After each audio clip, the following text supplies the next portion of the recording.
বিসমিল্লাহির রহমানির রহিম। আমি আল হেলাল সিএসসিপি গ্রামের মানুষের স্বাস্থ্যসেবা নিয়ে কাজ করি। অনেক সময় দেখি কেউ পায়খানায় রক্ত দেখলে ভয় পায়, কেউ চেপে রাখে, আবার কেউ পানি পড়া খায়।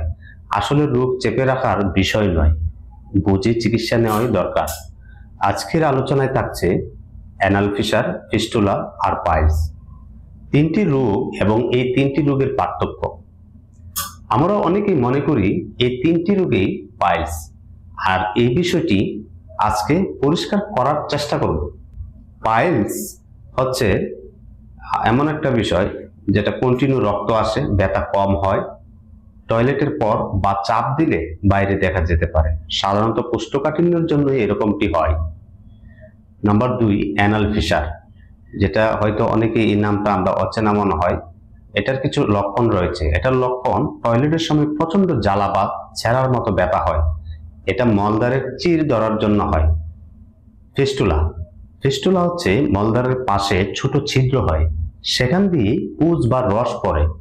এটা অনেক সময় পুরনো ইনফেকশনের ফল। এটাকে আমরা গ্যাস বলে মনে করি। এটার কিছু প্রতিরোধ ও টিপস রয়েছে। ফাইবার খাবেন, প্রচুর পরিমাণে পানি খাবেন, কোষ্ঠকাঠিন্য কমান, টয়লেটে চাপ না দেওয়া খুব জরুরি। আর কোনো লক্ষণ হলে লজ্জা না পেয়ে চিকিৎসকের কাছে যান। এই তিনটি রোগের মধ্যে কোনটা হলে অপারেশন লাগতে পারে, কোনটা শুধু অভ্যাস পাল্টালেই ঠিক হয়ে যায়, এই নিয়ে পরের ভিডিওতে বিস্তারিত কথা বলবো ইনশাআল্লাহ। সাবস্ক্রাইব করুন, ফলো দিয়ে পাশে থাকুন।